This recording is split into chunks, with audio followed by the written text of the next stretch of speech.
Bien, bonjour à tous. Merci à tous ceux qui nous rejoignent aujourd'hui pour le cinquième webinaire de la série Transition écologique inclusive. Euh, et ce webinaire va porter aujourd'hui sur le sujet du Green Deal ou Pacte vert et du renforcement du volet social et inclusif à l'heure du Covid. Donc, si certains ne connaissent pas, le hashtag le plus important, c'est un think tank et un action lab de statut associatif et indépendant qui regroupe plus de 200 experts pluridisciplinaires qui sont tous animés par le désir et la volonté de promouvoir une société beaucoup plus inclusive et qui, pour beaucoup, travaillent en parallèle de d'autres occupations qu'ils ont pour pousser ces sujets-là. Ce webinaire s'inscrit aujourd'hui dans une série de 7 webinaires qui s'étend jusqu'à la fin de l'année 2020 et qu'on a lancé à la suite du Covid. Donc, l'objectif de ces webinaires est de permettre à des intervenants de la sphère publique, privée ou associative d'échanger sur les enjeux de la transition écologique et de comment elle peut concilier les enjeux sociaux pour être la plus inclusive possible. Donc, juste un petit rappel sur le Green Deal ou Pacte vert européen qui a été présenté à la fin de l'année dernière et qui vise à donner à l'Europe une stratégie de compétitivité et de croissance, tout en faisant de l'Europe le premier continent visant la neutralité carbone d'ici 2050, un continent où la croissance est dissociée de l'utilisation des ressources et où personne ni aucun endroit ne sont laissés de côté. Et donc, l'objet du webinaire est notamment d'articuler le dernier point que je viens de mentionner, qui est où personne ni aucun endroit ne sont laissés de côté. Donc, il y a plusieurs éléments clés. Un serait peut-être le mécanisme Just Transition, ou pour une transition juste, qui prévoit un soutien financier de 100 milliards d'euros d'ici 2027 et qui est en fait intégré dans le reste du plan d'investissement du Green Deal et qui prévoit aussi une assistance technique pour aider ceux qui sont le plus touchés par la transition vers une économie verte. Aujourd'hui, on a vraiment beaucoup de chance d'avoir un super panel d'experts qui sont très bien positionnés pour nous parler du sujet. Donc nous avons un speaker, Jérôme Brouillet, qui est secrétaire général adjoint au SGAE, le secrétariat général des affaires européennes. Également Thomas Pellerin-Carlin, qui est directeur du Jacques Delors Energy Center de l'Institut Jacques Delors. Et Ludovic Voet, qui est secrétaire confédéral à la Confédération européenne des syndicats.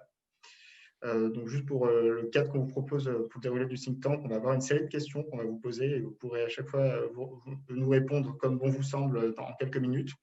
Et pour toutes celles et ceux qui nous rejoignent aujourd'hui, on vous invite vraiment à poser des questions que nous tâcherons de prendre en cours de session.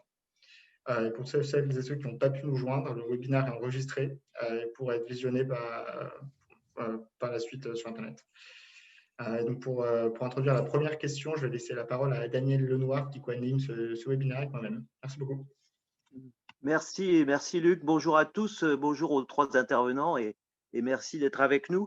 On a regardé évidemment tout ce qu'il y a dans le Green Deal.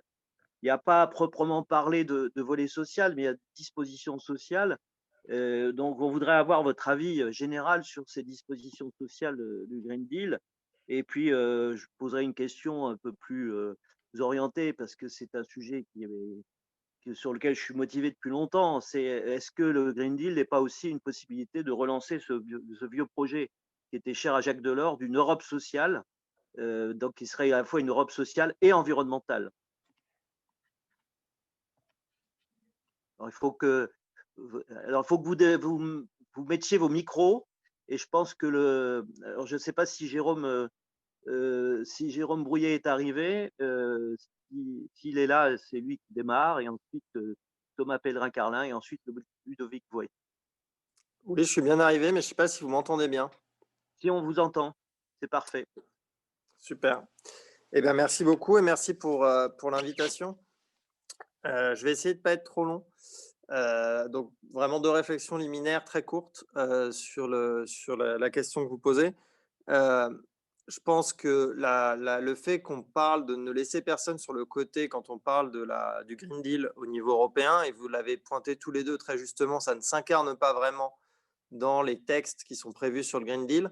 C'est parce que nous, alors je veux dire un nous qui est nous négociateurs européens, notre principale difficulté sur le Green Deal, c'est de faire adhérer nos amis polonais, nos amis hongrois, enfin ce qu'on appelle le groupe de Visegrad. Et donc ces pays-là ont notamment une industrie et surtout une production d'électricité qui reste très liée, très carbonée, qui est très liée au charbon. Avec, surtout pour la Pologne, ça ne vous étonnera pas, un poids symbolique de l'industrie du charbon qui est très fort puisque c'est par Solidarność qu'est arrivé le renversement du gouvernement communiste à la fin de la guerre froide. Donc, on a vraiment quelque chose dans l'imaginaire polonais qui est très fort. Et du coup, c'est très compliqué pour eux d'accepter ce que nous montrent, nous, les chiffres que nous donne la Commission, qui est que plus ou moins, il faut qu'on ferme toutes les industries de charbon en 10 ans dans l'Union européenne.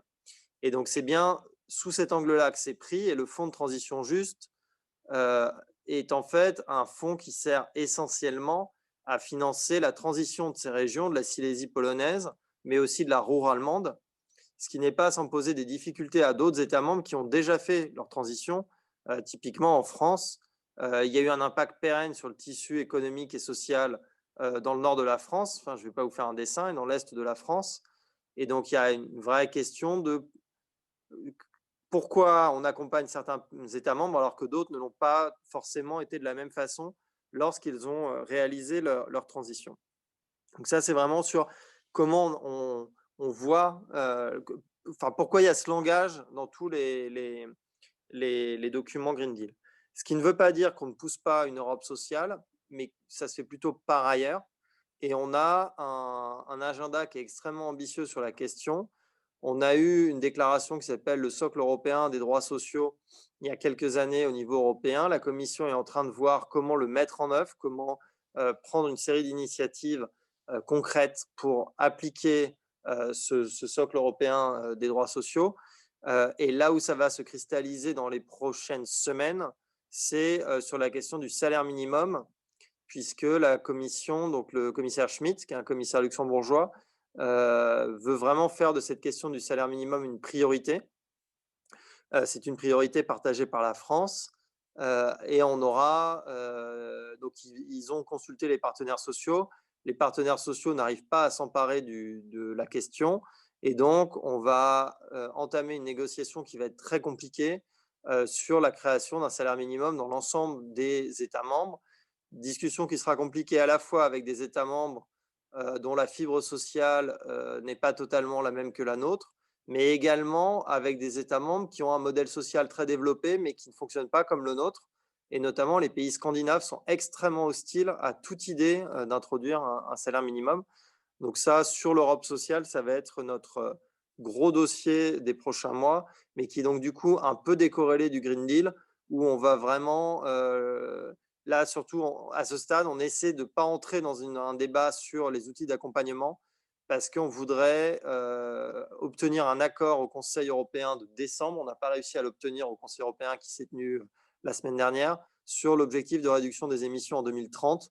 Et si on entre sur un débat sur les outils d'accompagnement, on sait que les Polonais vont être très gourmands, vont demander des gros chèques, et on ne souhaite pas avoir cette discussion à ce stade. C'est une discussion qu'on a plutôt renvoyée à 2021. Voilà, j'ai déjà été un peu long, mais… Merci. Qu'en pense le représentant de l'Institut Jacques Delors, puisque je faisais référence à sa pensée sur l'Europe sociale?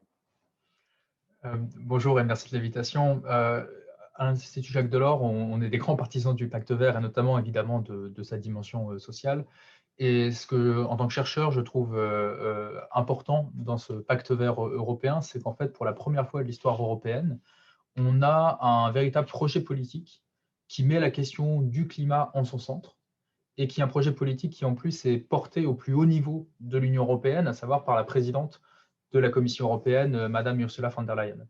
Et ce qui est très encourageant, me semble-t-il, c'est que la Commission commence à regarder la réalité en face et à dire, pas simplement en privé, mais aussi en public, que ce pacte vert, il aura des conséquences sociales très importantes, et notamment dans 4 domaines que j'aimerais souligner un peu rapidement. Le premier domaine, on vient déjà d'en parler, c'est celui qui est le plus débattu, c'est la question de comment est-ce qu'on accompagne celles et ceux qui risquent de perdre leur travail à cause de la transition. Et le débat là-dessus se cristallise sur la figure semi-mythifiée du mineur de charbon polonais.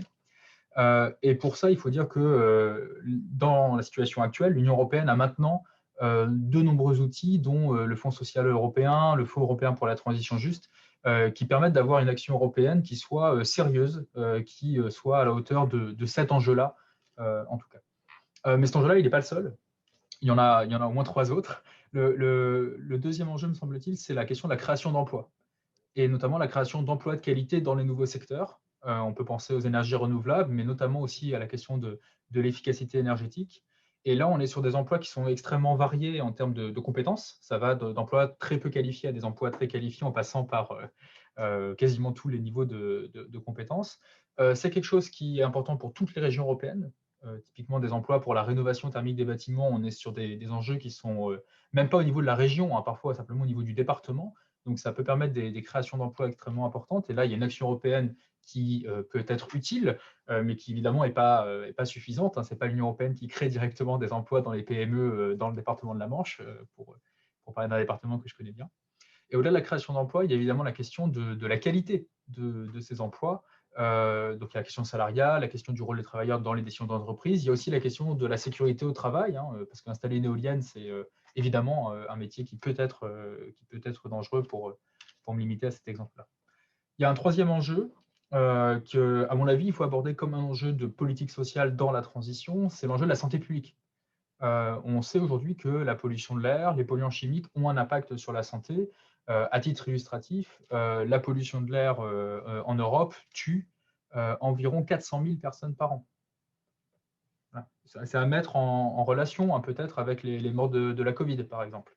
Donc la pollution de l'air, c'est un enjeu majeur, c'est un enjeu social. On sait qu'elle frappe particulièrement les milieux les plus pauvres.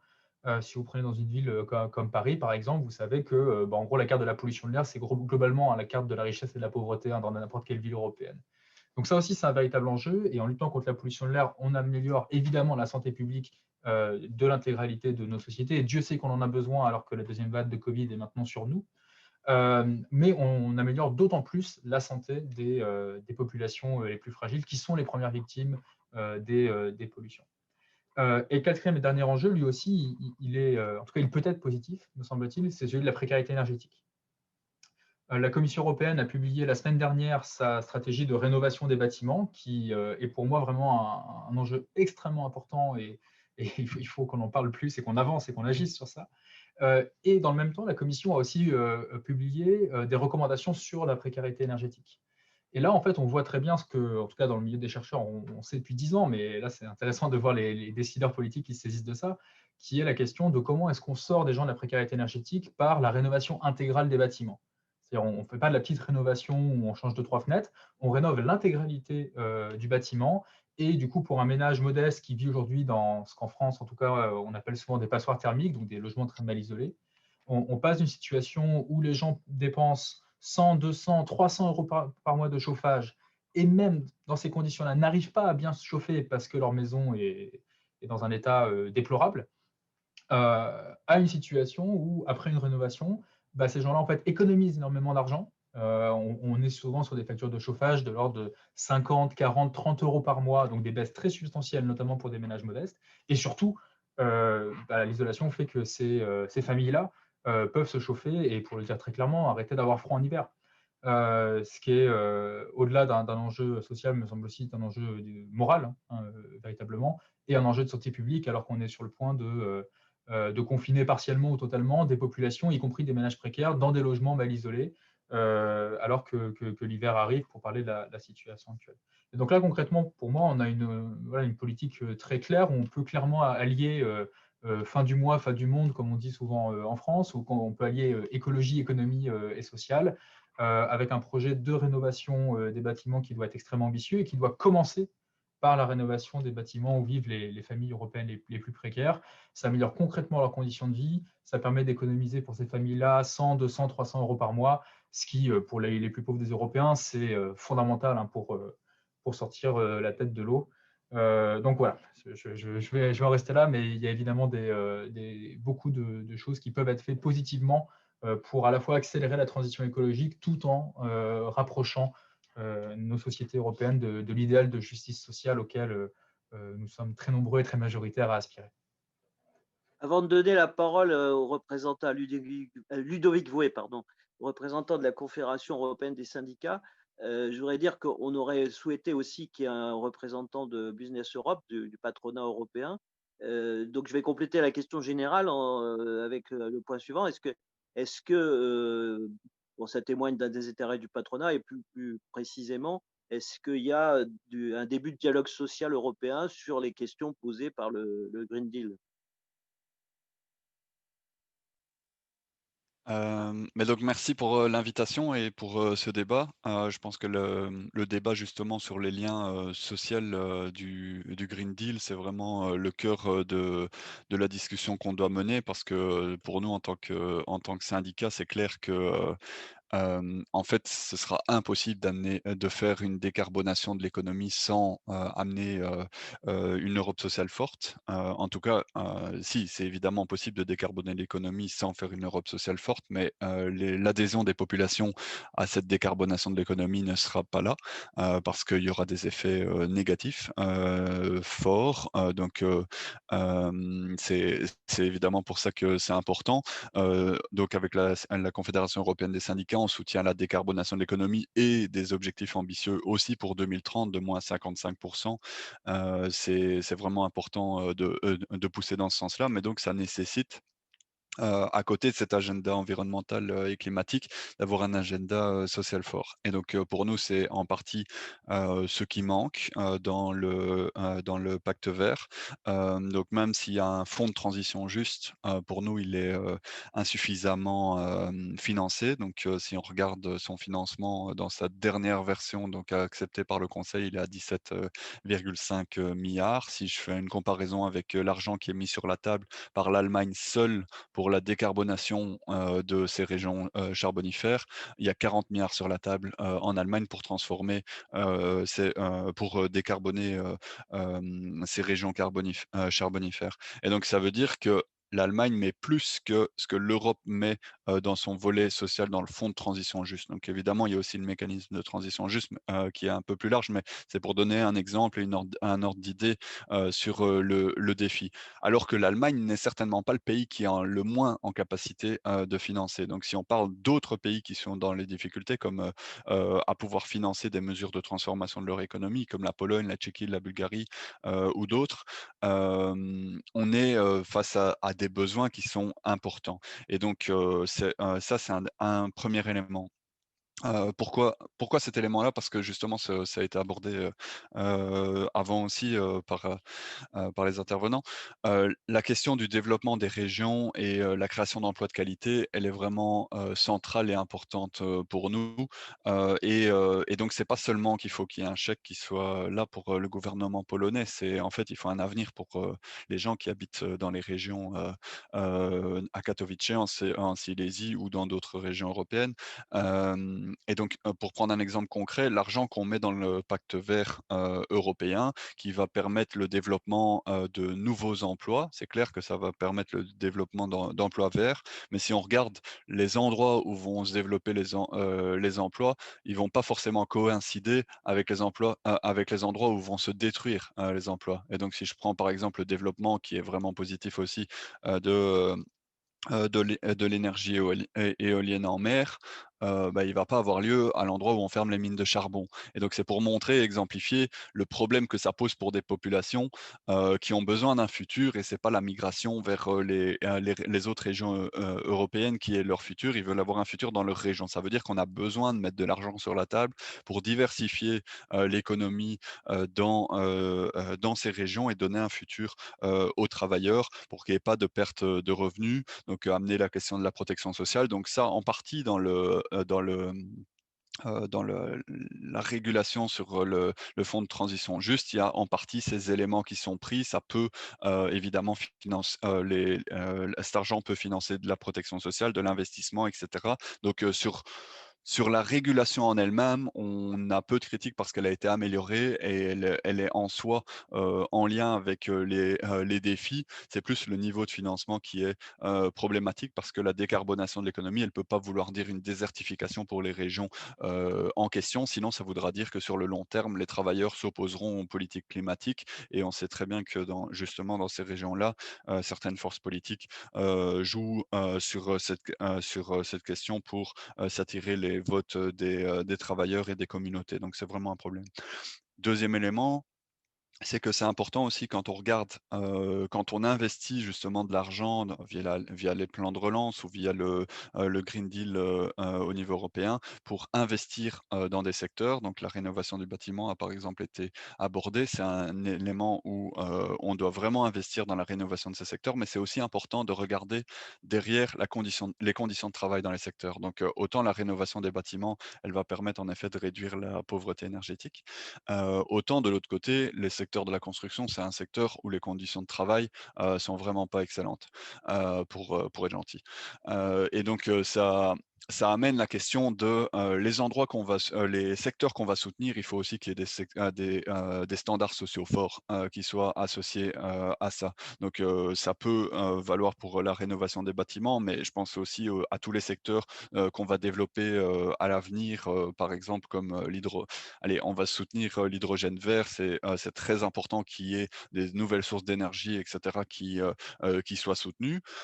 Mais de l'autre côté, on doit voir à la fin dans ces secteurs-là, quelles vont être les conditions de travail. Est-ce qu'on va être avec des conditions de travail précaires? Est-ce qu'on va avoir des bons salaires, des bonnes négociations collectives, et cetera? Donc, quand il y a du soutien public à des secteurs pour développer des filières d'avenir, il faut le faire, mais il faut le lier à des standards sociaux. Et donc ça m'amène sur ce qui a été dit directement, c'est, on a besoin d'une Europe sociale et donc c'est, la discussion sur, le salaire minimum au niveau européen, c'est vraiment justement un des éléments qui peut permettre aussi, ça. On est, dans des niveaux de salaire, un peu partout qui sont pas suffisants, qui vont parfois en dessous du seuil de pauvreté et donc, avec, même si en effet, les employeurs ne sont pas très preneurs de la discussion sur le salaire, minimum au niveau européen, du côté syndical, on a un mandat assez fort pour rentrer dans ces discussions-là. Et avec la Confédération européenne des syndicats, on pousse justement à l'introduction d'un salaire minimum et à des systèmes de négociation collective, parce que c'est important qui est à dire, c'est que la négociation collective, c'est ce qui pousse vers le haut le salaire minimum. Parce que quand on a des bons systèmes de négociation collective qui négocient les salaires dans les secteurs, eh ben, ça pousse à la haut le salaire minimum. Donc ça, c'est un élément important. Et donc pour conclure, peut-être sur la deuxième question sur laquelle vous arriviez, le du côté de l'industrie, on voit, et du côté des employeurs, on voit un soutien au Green Deal, mais qui est, je dirais en demi-teinte. Donc il y a un accord sur, une décarbonation de l'économie pour 2050, mais le besoin qu'on laisse le temps aux entreprises de permettre ce changement, alors que le changement, il est urgent. On n'a pas le temps d'attendre, on n'a pas le temps que c'est évidemment important d'investir dans les technologies pour, l'emploi de demain, mais on n'a pas le temps d'attendre cette transformation et donc, je dirais pas qu'il y a un désintérêt, mais il y a en tout cas un doute, en partie sur, cet engagement et sur ce qu'il veut dire et donc, peut-être que ce doute, c'est justement sur les aspects sociaux, de la part, des employeurs, mais donc c'est pour ça que nous, du côté syndical, on est assez fort à essayer de lier la dimension climatique et la dimension sociale parce que si on ne la lie pas, c'est les travailleurs qui tourneront leur dos, au futur, climatique et donc c'est pour ça que c'est vraiment important, de développer le socle européen des droits sociaux comme ça a été dit, mentionné, mais ça doit pas rester un socle, ça doit vraiment devenir, dans les faits des droits, que les travailleurs auront comme par exemple et je finirai là-dessus, le droit à la formation. On est face à un défi, de transformation de l'économie dans les décennies à venir. Le droit à la formation, il n'est pas effectif partout, dans les pays européens. Si on doit transformer l'économie et la digitaliser et verdir les emplois, ça veut dire aussi, plus de circularité dans les emplois. Les contenus des emplois, ils vont changer et donc il faut anticiper ces changements et former les travailleurs qui sont déjà dans l'emploi à ça et donc c'est le défi de la reformation, le défi de la protection sociale, pour n'en citer que 2, c'est des droits sociaux qui vont être importants, à mettre, en effet partout en Europe, pour tous les travailleurs. Merci. Luc, à toi. Ouais. Un grand merci à tous les trois pour vos réponses. Je pense que cette question introductive nous permet de bien saisir les enjeux sociaux du sujet. Peut-être une deuxième question un peu plus d'actualité. On aimerait bien comprendre votre point de vue sur en quoi la crise sanitaire actuelle change la donne. Est-ce que ça s'inscrit bien dans le cadre du Green Deal et du plan de relance ou est-ce qu'il y a des choses différentes à prendre en compte? Est-ce que ça change, par exemple, le nombre de personnes en situation précaire ou est-ce que ça change les besoins? Voilà, je serais preneur à votre avis sur le sujet et je propose que vous répondiez peut-être dans le même ordre que pour la première question. Merci beaucoup. Moi, je pense que ça change deux choses, la crise du Covid, enfin de la Covid. La première chose que ça change très concrètement, c'est que les montants du cadre financier pluriannuel, de l'ensemble, hein, cadre financier pluriannuel, fonds de relance, sont sans commune mesure avec ce qu'on aurait pu imaginer il y a 6 mois. Et donc ça, c'est quand même un changement de braquet qui est quand même très important. On a qualifié ça de moment hamiltonien. Enfin, on verra si le futur nous donnera raison ou pas. Le fait que l'Europe lève de l'argent sur les marchés et donc s'endette en commun. Et on a vu en plus avec un grand succès, un appétit extrêmement fort de la part des marchés financiers pour la dette européenne, qui est plutôt positif. Donc voilà, la crise de la Covid sur ce sujet-là, elle a au moins ce premier effet tout simple, hein, qui est qu'il y a plus d'argent qui est disponible. Il y a plus d'argent qui est redistribué entre les États membres. Le deuxième impact, c'est qu'on a retenu les leçons de 2008. Quand on regarde, et ça c'est Pascal Canfin qui le dit souvent, quand on regarde je vais y arriver, de façon rétrospective ce qui s'est passé en 2008, on a fait une énorme erreur sur la façon dont on a relancé l'économie, puisque ça a eu un impact assez nocif sur nos émissions. On a relancé une économie extrêmement carbonée. Et donc là, il y a une claire volonté de tenir compte de ça dans la façon dont on organise la relance. Et donc, il y a des débats qui, à mon avis, ne sont pas. On n'est pas au bout, notamment entre le Conseil et le Parlement européen, sur la façon dont on s'assure que la relance de 2020, enfin 2021-22, est bien cohérente avec notre objectif de moyen terme, qui est la neutralité carbone en 2050 et un rehaussement de l'ambition climatique à horizon 2030. Et dernier point sur l'impact de la Covid, c'est qu'il n'y a pas d'impact. Il y a des tas de dossiers que la Commission a été obligée de décaler dans le temps à cause de la Covid.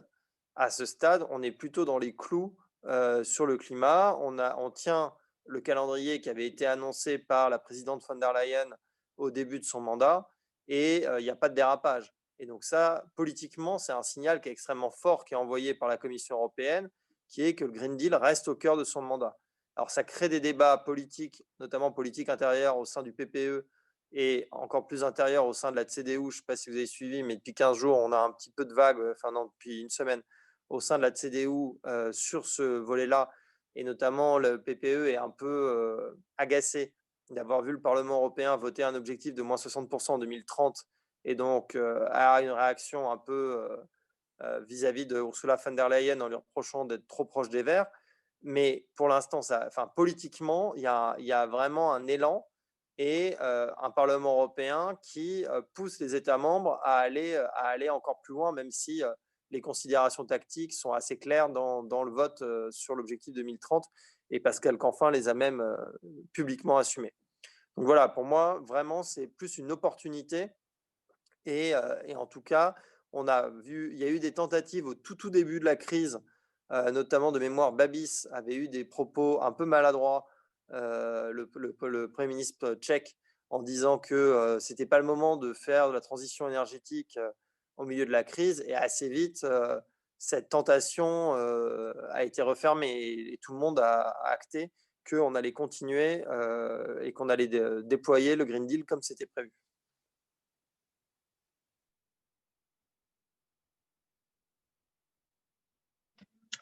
Merci, merci Jérôme. Thomas, si vous voulez prendre la parole.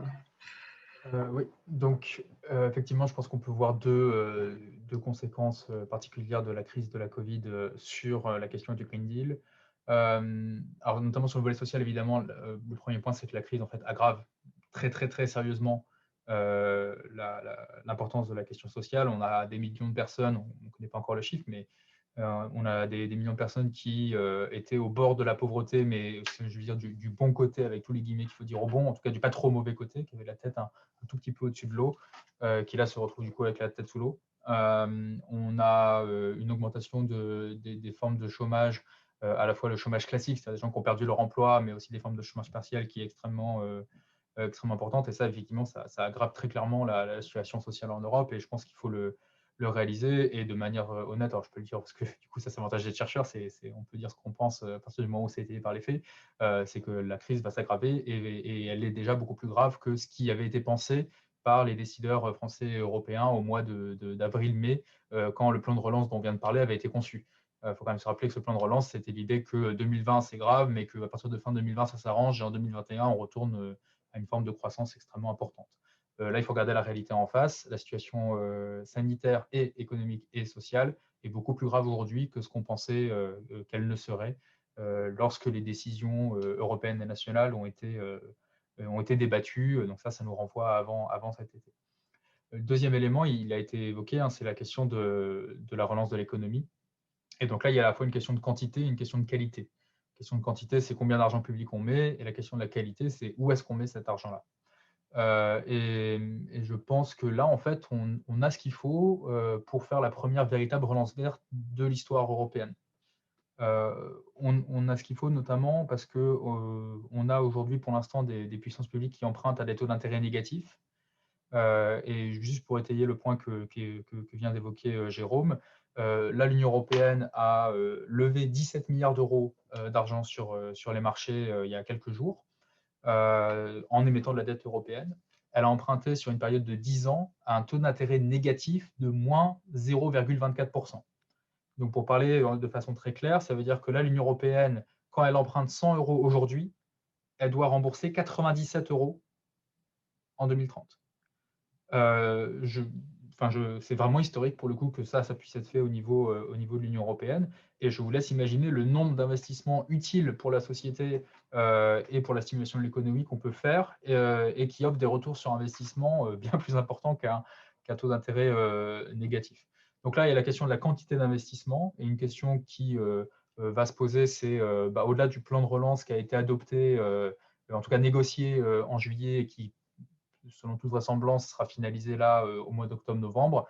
Est-ce qu'il ne faut pas déjà en fait préparer un deuxième plan de relance de l'économie si jamais la situation continue effectivement à s'aggraver? Ça aura en tout cas une forme de cohérence politique. Et puis après, il y a une question de la qualité de l'investissement, et là, elle est majeure, et il faut dire que l'Union européenne, là-dessus, en fait, a fait le choix de se reposer avant tout sur les États. C'est-à-dire que la manière dont la majorité de l'argent de la relance européenne va être dépensé, c'est que chaque État va faire ce qu'on appelle un plan national de reprise et de résilience, et l'Union européenne va analyser ce plan, mais la marge de manœuvre que la Commission européenne en particulier aura pour dire à la France ou à un autre pays, financez pas trop ça, mais financez plus ça, cette marge de manœuvre, elle est très faible. Et donc là, je pense qu'il faut travailler au niveau de chaque gouvernement national, chaque État, pour s'assurer que les plans de relance nationaux soient aussi intelligents que possible. Et il y a des questions très concrètes qui se posent et qui font l'objet de débats politiques à Bruxelles et de votes très clairs. On a par exemple un Parlement européen qui aujourd'hui est divisé entre certains qui veulent financer des projets gaziers, donc des projets en soutien à une énergie fossile qui s'appelle le gaz naturel, et d'autres qui s'y opposent. Et là se pose du coup la question de la qualité de l'investissement, et pour l'instant, on n'y est pas. Pour l'instant, on est pris à la grosse louche, évidemment. Il faudrait que mon point de vue soit plus nuancé et plus granulaire, mais pris à la grosse louche, on est quand même sur la relance de l'économie de 2019. Or, s'il y a un truc que l'année 2020 nous a bien montré, c'est que l'économie de 2019, elle n'était pas résiliente, et que du coup, il ne faut peut-être pas chercher à reconstruire quelque chose qui était un peu brinque-ballant, mais chercher à rebâtir l'économie européenne sur de nouvelles bases. Et une de ces nouvelles bases, évidemment, c'est d'arrêter de détruire les conditions environnementales qui permettent la vie sur Terre, en tout cas la vie humaine sur Terre.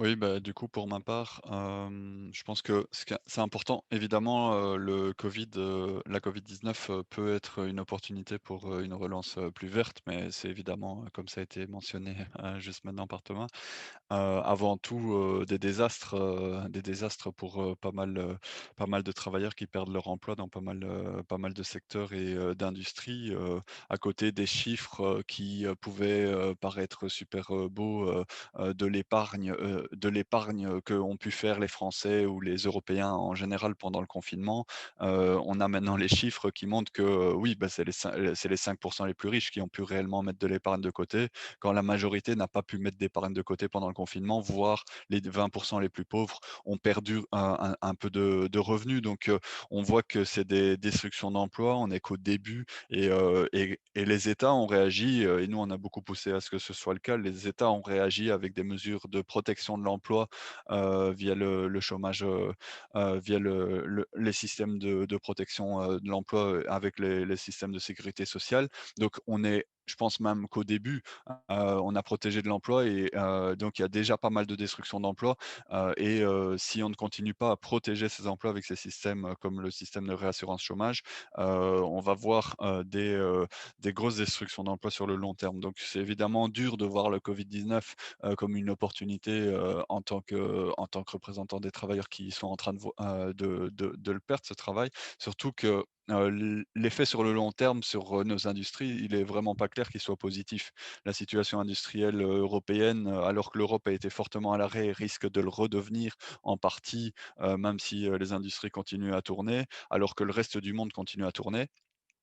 C'est pas certain qu'on va se renforcer, sur ces aspects-là et que le résultat soit positif. Ça montre d'autant plus du coup l'importance de saisir l'opportunité d'une relance, verte, et résiliente, pour, sur le long terme, pour sur le long terme créer de l'emploi de qualité, ici en Europe. Et là, du coup, je réagirais à la première intervention de Jérôme sur, avoir appris la crise de 2008.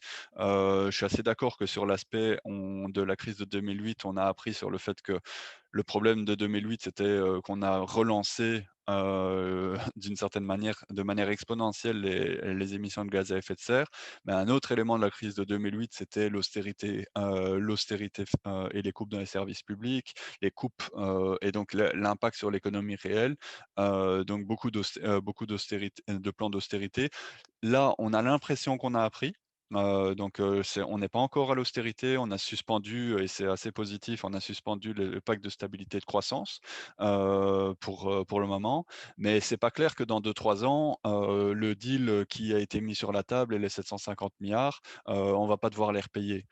Et donc cette question-là de, ne pas revenir à l'austérité, c'est une question, importante pour nous. Donc il faut vraiment, oublier les recettes, néolibérales par rapport à la relance, justement du coup trouver les moyens et les financements nécessaires pour justement permettre le financement de la relance sur le long terme. Et les moyens et les finances nécessaires, ça doit se discuter aussi au niveau européen sur les nouvelles ressources. Donc pour justement compenser l'argent qui va être pris sur les marchés.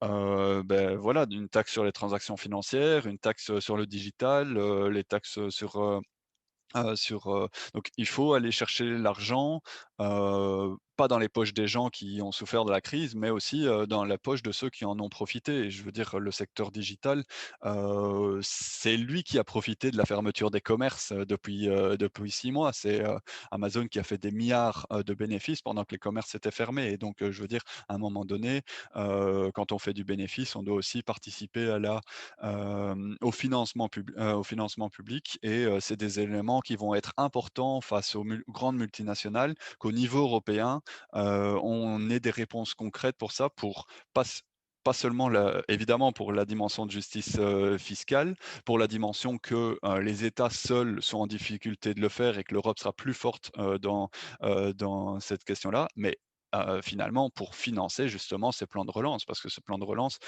qui est sur la table, en effet, il va en falloir un deuxième, peut-être un troisième et un quatrième. Il va falloir sur le long terme de l'argent qui réellement permet d'investir dans les infrastructures, dans les services publics, parce que les services publics, c'est aussi ce qui permet de développer l'infrastructure publique et la transformation écologique et climatique de la société et la digitalisation de la société. Ça va nécessiter aussi des infrastructures publiques performantes et résilientes. Donc, je pense que tous ces éléments-là méritent que vraiment on apprenne des erreurs qui ont été faites en 2008 complètement, quoi.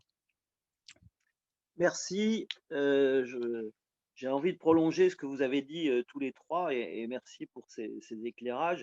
Vous avez parlé des impacts sociaux considérables, d'une stratégie macroéconomique qui est complètement différente de celle qui avait suivi la crise de 2008. Mais je voudrais aller un peu plus loin en vous posant la question de savoir si il faut justement pas prévoir des inflexions au Green Deal pour justement favoriser, je vais donner un exemple, favoriser les emplois peu qualifiés dans la transition écologique, puisque ça peut être un moyen de sortir des personnes de la précarité, par exemple autour de l'économie circulaire. Et puis peut-être, bon, puisqu'on parlait d'Europe sociale, Ludovic a parlé de réassurance, je ne sais pas si c'était un lapsus, de relancer des projets d'Europe sociale au niveau, alors on est plus dans la macroéconomie au niveau européen. Enfin voilà, donc à la fois du point de vue microéconomique, alors j'ai bien entendu ce qu'a dit Thomas sur le fait que c'était la stratégie des États, mais est-ce que l'Europe ne peut pas infléchir quand même les stratégies de façon à ce que cette transition soit plus orientée justement sur la gestion sociale? Je vous propose de reprendre toujours le même ordre puisqu'il fonctionne bien. Donc, Jérôme en premier. Alors, il fonctionne bien, mais comme je me tiens aux réponses, je donne l'impression d'être sans cœur. Donc oui, non, pas. Ah ben, on peut inverser, hein, Jérôme. Non, mais je partage complètement ce qui a été dit sur l'impact terrible du Covid sur un certain nombre de travailleurs et notamment, enfin, pour le coup, à ce stade, la réponse de l'Union européenne a été plutôt adaptée, même si elle n'empêche pas tout, notamment ça a été cité, la réassurance chômage et puis le fait qu'on ait levé le pacte de stabilité et de croissance et qu'on l'applique plus au moins pour 2020 et 2021. Je suis pas sûr, en revanche, que la Covid implique une inflexion au Green Deal. Ça implique, enfin, sans doute que si on prend sur le volet social, et ça a été dit après en commentaire tout à l'heure, profiter, alors là encore avec tous les guillemets du monde, hein, parce que c'est quand même une situation qui est dramatique, mais profiter du fait qu'on va avoir une certain nombre de personnes qui sont au chômage partiel ou qui vont se retrouver dans des situations de reconversion pour rediriger des travailleurs, enfin former plutôt, parce que le côté dirigé est un côté dirigiste qui est peu agréable à l'oreille, mais former les gens là où on a des besoins. Et donc, notamment, on sait qu'on n'arrive pas à faire la vague de rénovation, que le secteur n'arrive pas à s'organiser. Et c'est un vrai défi, parce que si on ne règle pas le problème du logement, on ne tiendra pas nos objectifs ni 2030 ni 2050.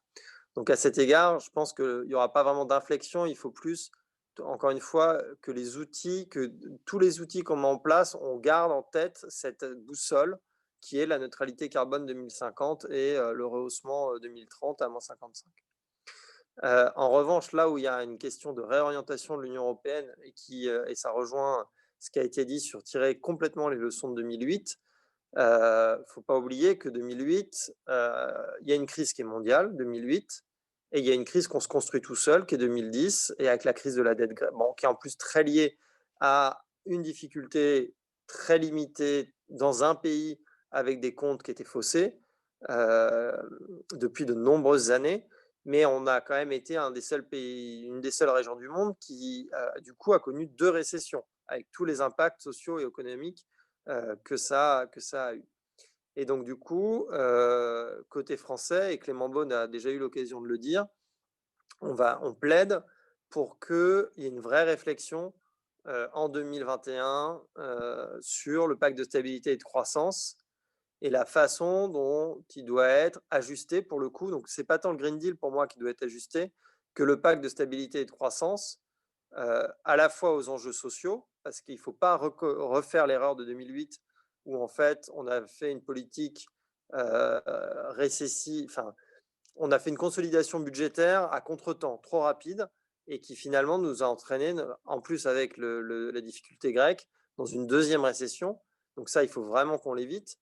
Et puis, ça amènera une réflexion sur quelle est la bonne politique économique européenne dans un contexte de changement climatique et dans un contexte aussi qui va être très dur socialement. C'est-à-dire comment on a la bonne politique macroéconomique dans un contexte où le chômage ne sera pas du tout en 2021, là où on pensait qu'il serait.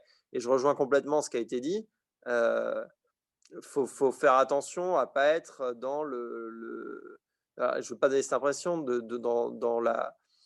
dans l'autocongratulation sur le fonds de relance.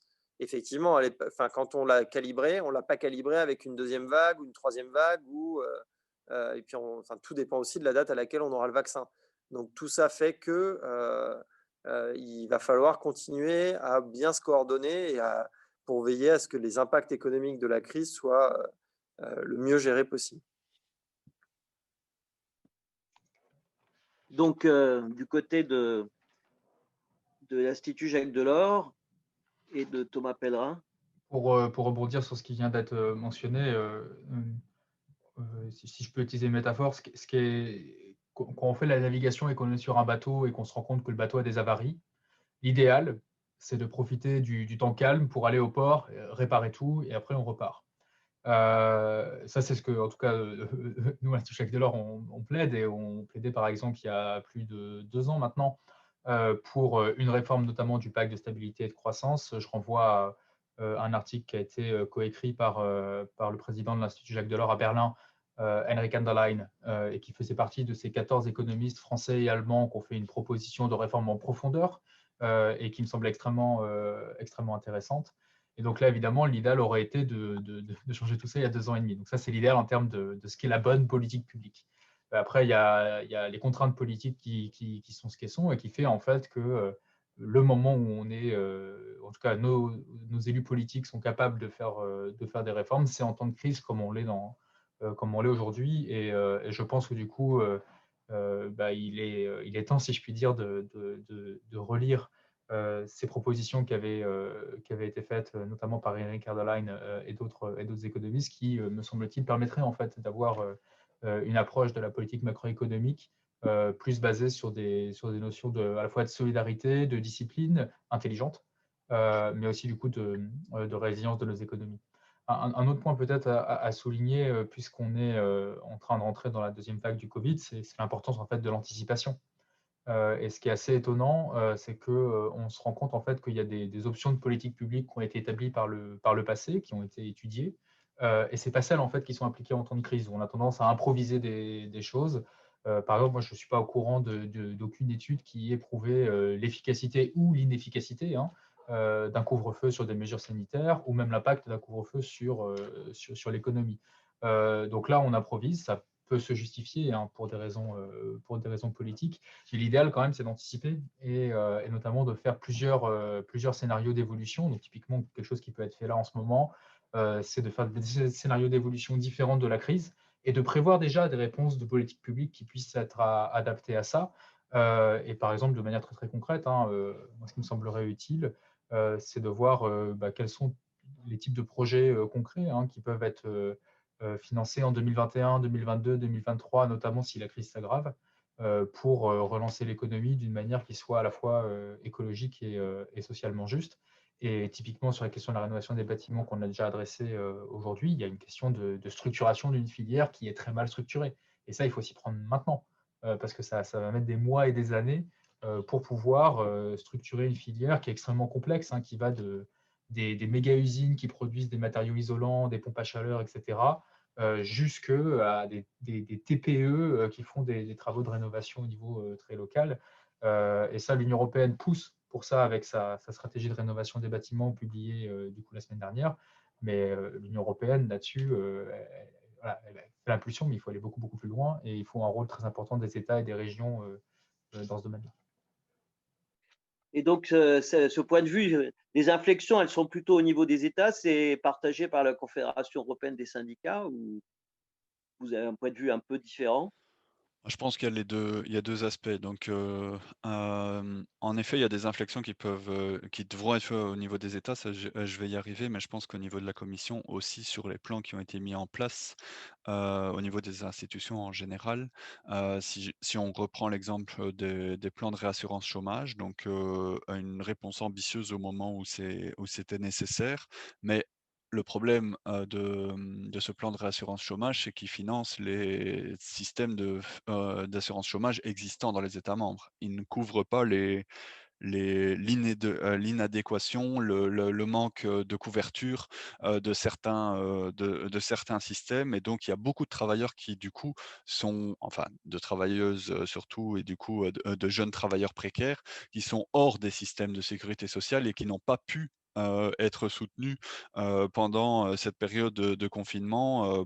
Pensons aux livreurs, pensons aux jeunes travailleurs en CDD qui ont perdu tout de suite leurs emplois. Donc, c'est tous des secteurs qui, à partir du moment où on tombe pas dans la case chômage, ou si l'emploi avait été cassé directement, si on était intérimaire, dans beaucoup de pays, on ne pouvait pas être vraiment aidé. Donc là, je pense que dans une deuxième version, si on retravaille sur le renforcement des mesures de réassurance chômage, ça va être nécessaire de prendre en compte tous ces travailleurs précaires et en difficulté, parce que c'est justement eux qui passent du mauvais côté et tombent dans la pauvreté. Et je le lie à la question climatique. Pourquoi? Parce que sur le long terme, c'est ces gens-là qui, si dans une décennie, on est face à une décennie de jeunes qui ont que des travaux précaires, intérimaires ou pas du tout d'emploi, parce qu'il y a allez, toute la génération qui est sortie des études l'année passée et qui rentre dans un marché du travail où en fait on n'engage pas.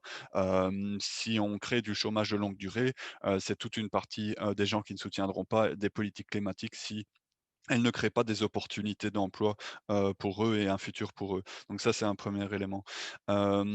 Aussi au niveau européen, les inflexions, c'est qu'en fait, le plan de relance, il doit aussi être un projet qui diminue les inégalités entre les pays riches et les pays pauvres de l'Union européenne. Ça doit aussi être une opportunité pour les pays en difficulté, même avant la crise du Covid, de pouvoir se développer. Là, les pays du sud et de l'est en particulier, ont besoin d'être soutenus plus particulièrement dans la transformation climatique, parce qu'ils sont dépendants, ils sont fortement dépendants à des énergies polluantes. Et donc, là, je reviens à la question, c'est la question du financement du début, mais si ils ne sont pas assez soutenus dans cette transformation, en fait, les inégalités, elles vont continuer entre les pays à augmenter entre ceux qui peuvent financer leur transition et ceux qui ne le sont pas en capacité.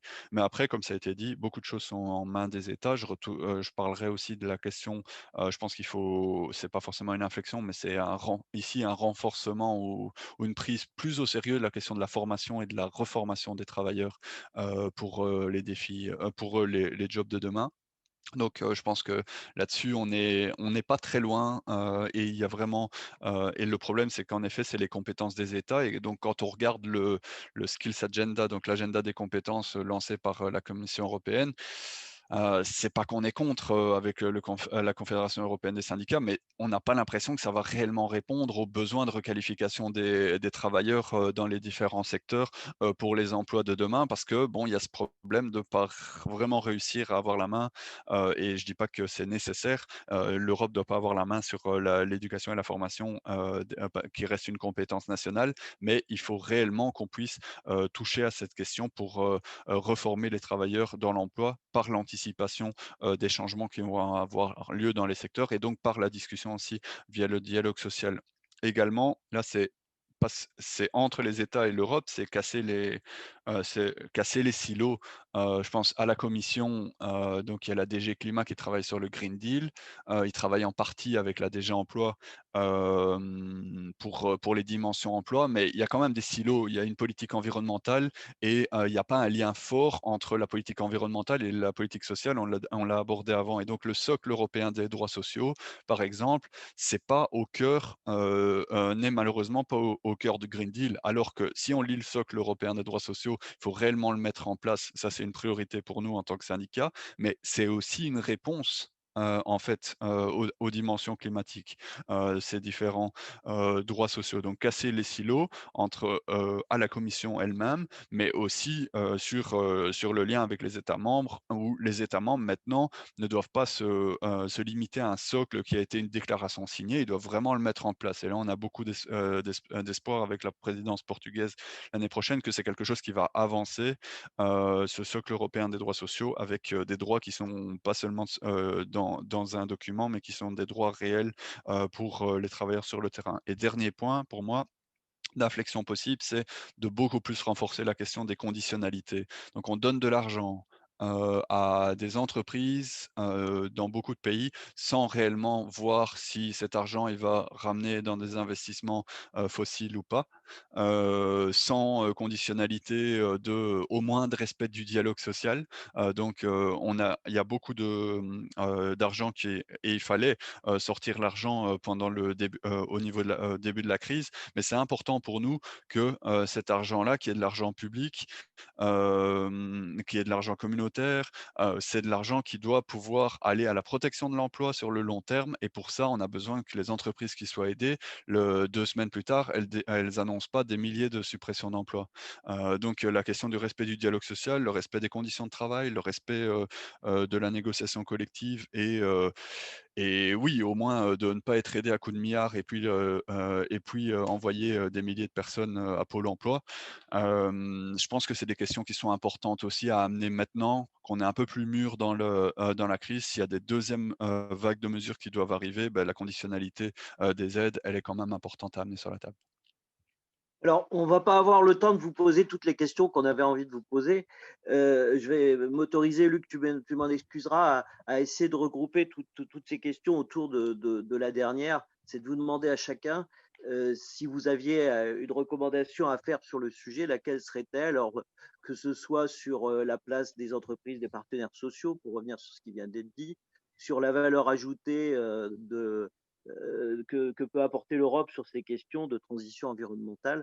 Et évidemment, et peut-être qu'on peut commencer par ça, comme ça inversera, sur la position de la France, on l'a déjà un peu deviné, mais je pense que c'est quelle va être la position de la France sur ces sujets et quelles recommandations Jérôme pourrait nous faire sur la position de notre pays.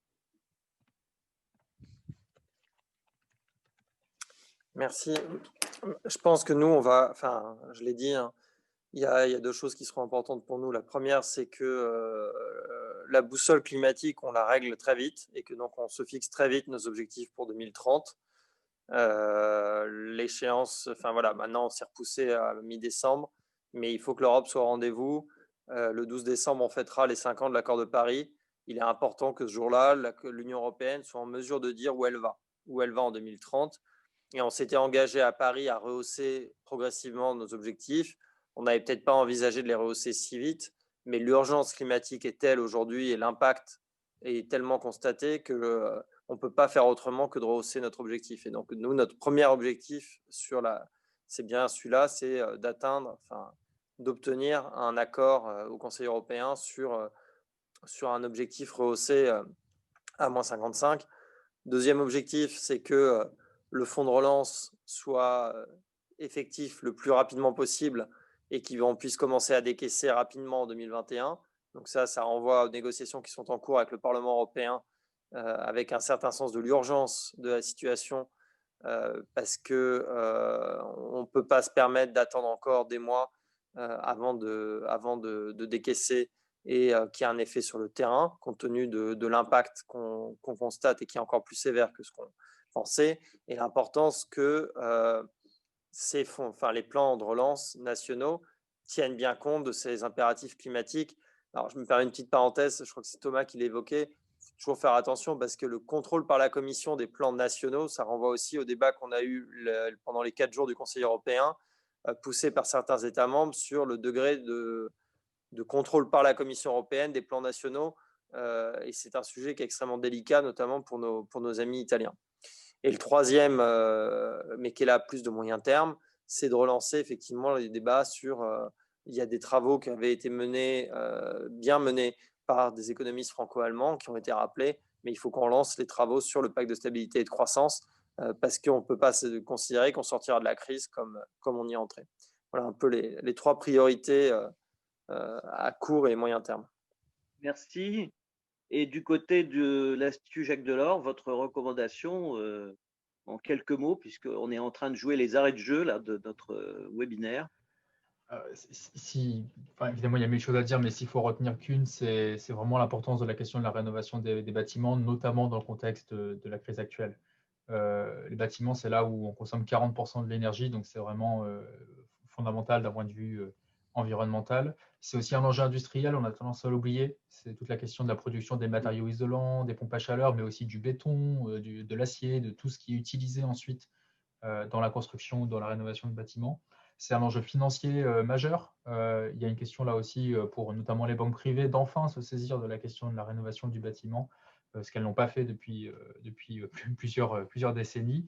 C'est un enjeu d'emploi, on en a déjà parlé, à la fois en termes de nombre d'emplois, mais aussi en termes d'opportunités d'améliorer la qualité des emplois des bâtiments. Et Ludovic rappelait que le secteur du bâtiment n'est pas celui où il y a le plus d'emplois de qualité.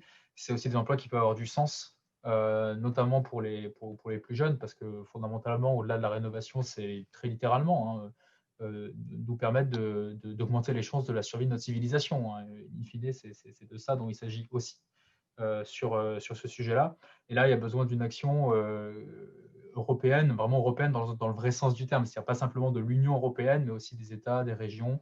Et ça, c'est fondamental. Et je pense qu'il faut s'y mettre maintenant. On a la Commission a impulsé quelque chose de similaire sur un enjeu très différent qui est la question des batteries.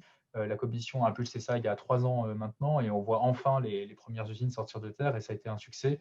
Et je pense que c'est un succès dont on doit s'inspirer pour l'appliquer à d'autres enjeux, notamment cette question majeure de la rénovation des bâtiments. Alors, je ne donne pas le mot de la fin à la Confédération européenne des syndicats parce que je pense qu'on aura l'occasion de revenir sur ces sujets, mais c'est quand même lui qui va terminer ce webinaire extrêmement riche et merci de ces interventions.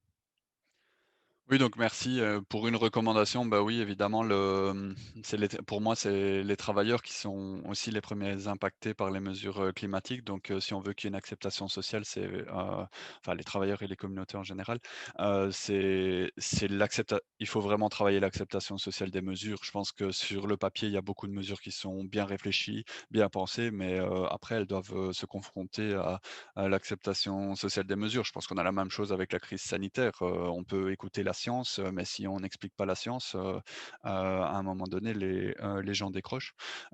Et donc, c'est vraiment important et pour que les gens ne décrochent pas, il ne faut pas seulement leur expliquer. Donc, c'est pas juste une question pédagogique, c'est une question d'impliquer les gens dans les discussions. Et donc, en tant que représentant des travailleurs, évidemment, la transformation de l'économie pour la question climatique, elle va nécessiter un changement dans le monde du travail. Et donc, c'est important que les travailleurs soient à la table des négociations pour dire comment est-ce que les secteurs vont se transformer, comment les entreprises vont se transformer et quelles sont les mesures qu'il faut mettre en place pour ça. On a des exemples très concrets où on s'engage là-dedans. On peut évidemment se dire que les discussions qui ont lieu dernièrement en Pologne sur la sortie du charbon, elles mettent trop loin la sortie du charbon si on met en 2049, mais c'est la première fois que le gouvernement se met à la table avec les syndicats pour parler de ça. Et donc, je veux dire, c'est un avancement assez fort. Donc, pour moi, il va falloir que ce soit avant 2049, c'est évident, mais ça montre qu'on peut trouver des solutions concrètes dans le dialogue social pour que les travailleurs ne perdent pas leurs revenus et un futur et qu'on réussisse à transformer des secteurs. Donc voilà, je ne vante pas l'accord polonais, mais je montre que en tout cas l'implication des syndicats autour de la table va être centrale pour l'acceptation politique des mesures climatiques. Merci Luc, je te laisse conclure. Écoutez, un grand merci à tous les trois pour vos interventions. Et de toute façon, le webinaire sera visible sur le site de Le Plus Important. Merci à tous. Merci à tous. On va vous libérer vu qu'on est déjà. Et à une prochaine fois. En déplacement. À bientôt. Merci beaucoup. Au revoir. Au revoir.